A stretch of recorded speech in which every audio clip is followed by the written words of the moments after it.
Hey, so I was listening to this lady, um, this video this lady was doing. She was the wife of some serial killer, and she was talking about the gaslighting that um, she was dealing with him, and how when he realized that she really liked something, he would take it.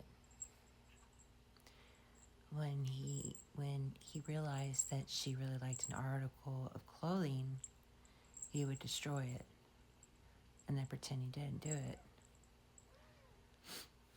And I was thinking about that, and I was thinking about that is really how I was able to stay in this stage of denial, I guess, all these years. Um,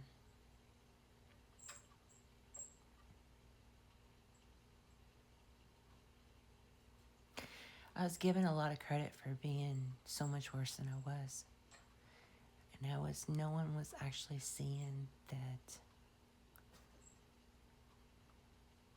there was a lot going on, way more than anybody knew.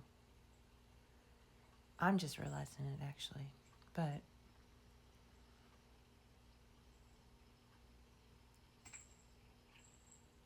whenever I would chime up, that's when people would be like, "Did you take your medicine?" And not in a caring way, in a judgy way, or something like that.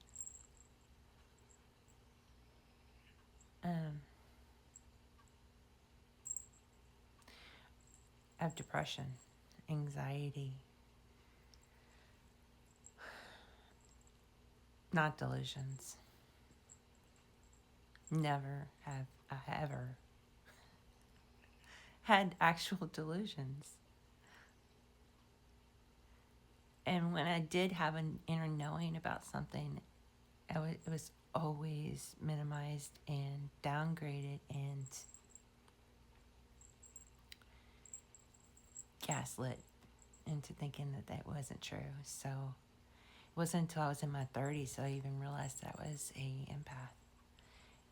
I remember a therapist saying something to me. She said, there's actual evidence to the fact that some people are more sensitive than others. That felt like an insult at that time because my environment was always one where I had to not show weakness, vulnerability if I can, for her to just be like, you're just very sensitive, not in a judgy way. It's not, she didn't even say those words. I'm just saying, like,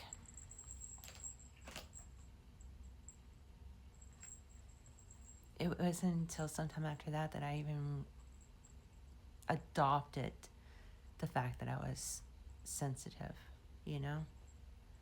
like appreciated it and valued it, started to love that about myself. But it took me until I was in my 30s so that I even considered liking that.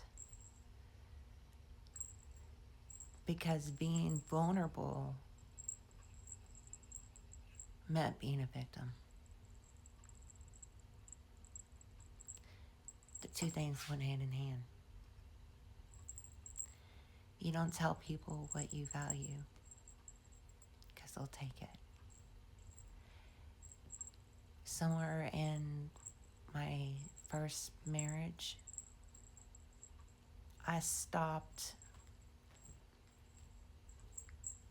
allowing myself to acknowledge outwardly shortcomings. Because if I acknowledge them outwardly, that is ammo. You become a special kind of person.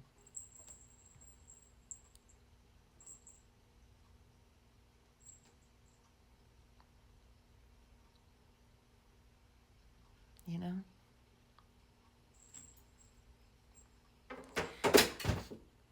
I think where things went right for me is when I started valuing that part of myself, honoring it. I'm still sunk up on not being able to show vulnerability right now that I can't control. That's why these videos. Because I'm going to play this again and again, and I'm going to dissect the shit out of it and decide what can be used against me.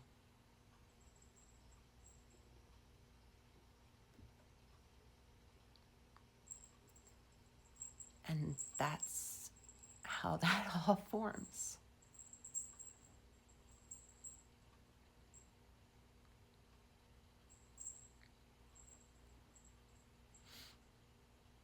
There's so many people that I just never want to see again.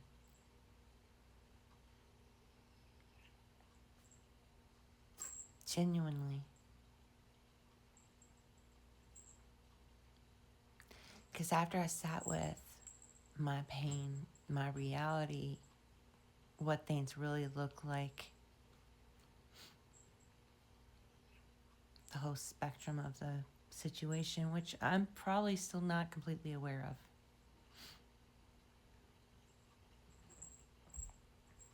I decided some people just had every opportunity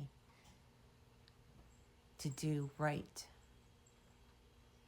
and didn't, you know?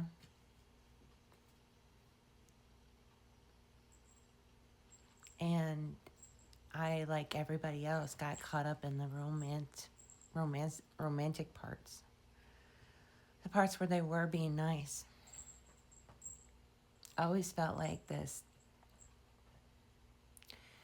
thing where they would kick me, you know, get me really down, really upset, and then be there to pick me up, to build themselves up.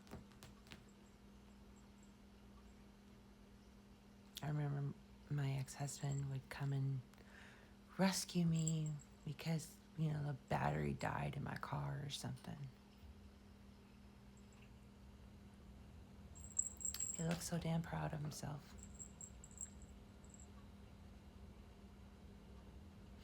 Or when I had a meltdown when I was a kid because I was being abused and neglected. And then, you know, I cut myself or something. And my mom's right there to be a good mom after the fact.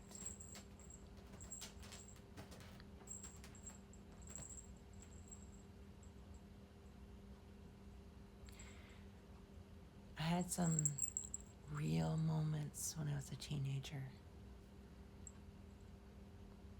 Like self-harm and trying to off myself and stuff. When I became a mom, that became enough reason to leave that behind. For the most part.